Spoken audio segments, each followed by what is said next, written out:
in the spirit of looking at this community, you've got a lot of Veeam community members live streaming now, watching the recording.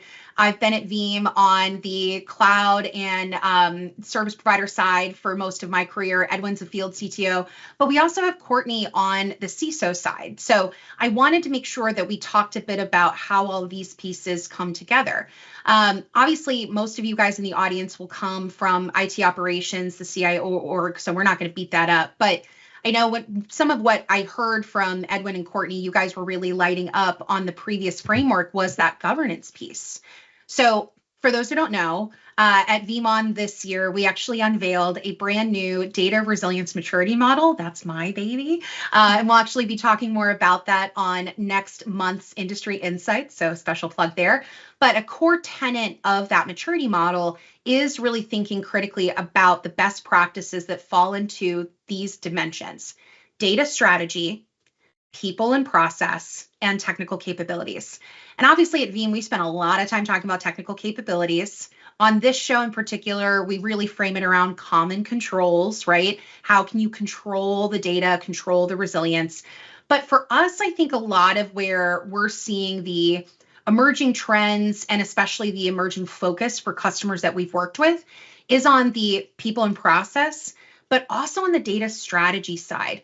So Courtney, I want to start with you, just in case we need kind of a refresher for the audience. Can you explain a bit about the difference between within a CISO org, that more security operations side versus, to your point, the governance, risk, and compliance side, which comes in kind of as that monitoring piece?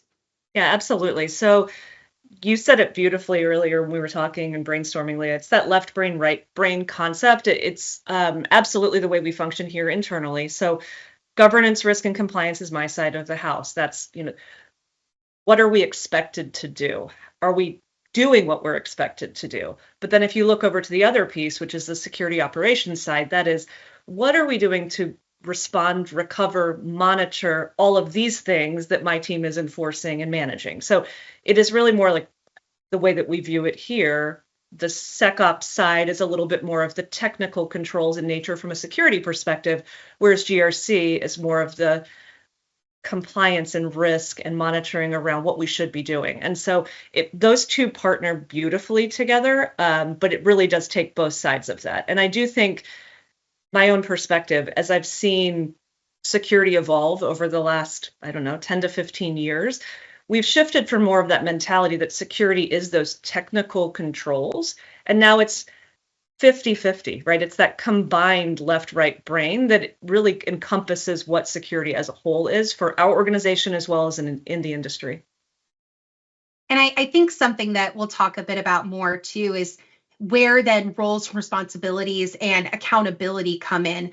But the only way that I think you can really measure that is by also looking at that data strategy piece. So Edwin, I'll bring you in here. I think one of the emerging things that we've started to see, certainly when I've talked with other members of the field CTO team as well, is more and more we're seeing legal come to the table. Right? Yep. Obviously, they've always been involved, but actually wanting to get involved in planning and understanding risk exposure, risk appetite. We're also seeing crisis communications being a big part of this, especially as, data privacy concerns and third-party risk and regulatory compliance exposure. But there's also that new role that is really starting to emerge, that chief data officer. How important is any given data set to the business? So Edwin, why don't you talk a bit about that data strategy piece of it and how that's maybe changing the importance of backup? I know we like to talk about how backup has gone from basement to boardroom. So maybe share a little bit of light on that data strategy piece. Yeah, the data strategy. We all have a puzzle piece in the whole string.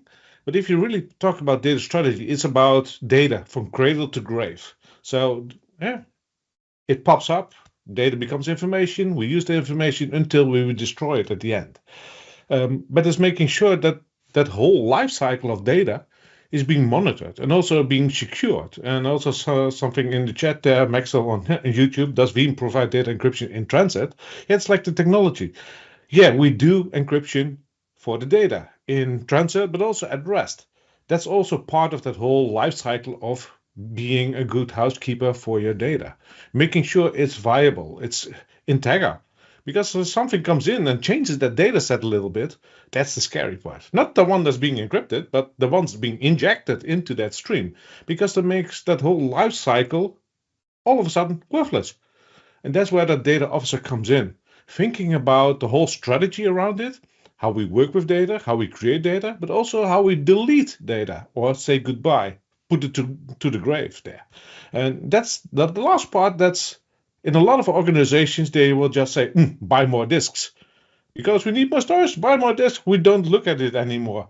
But that's the scary part. Because if someone comes in, steals that data, there are a lot of nuggets in that data stream that is being put on the disk without knowing.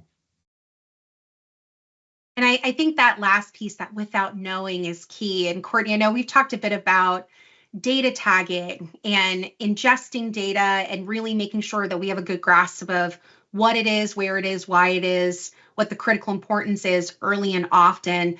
So I think that's kind of a nice gloss over this whole thing, right? What are you seeing lately in that data tagging, data ingestion, data management side of the house?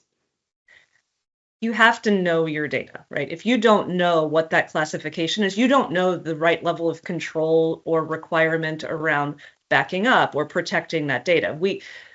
You can't operate from a security perspective that everything is a crown jewel of the organization. So understanding the classification and being able to prioritize your investments around that risk, that's the only way to manage. We all operate in a risk transference, risk management space of we can't fully secure everything. So then how do we prioritize and budget accordingly?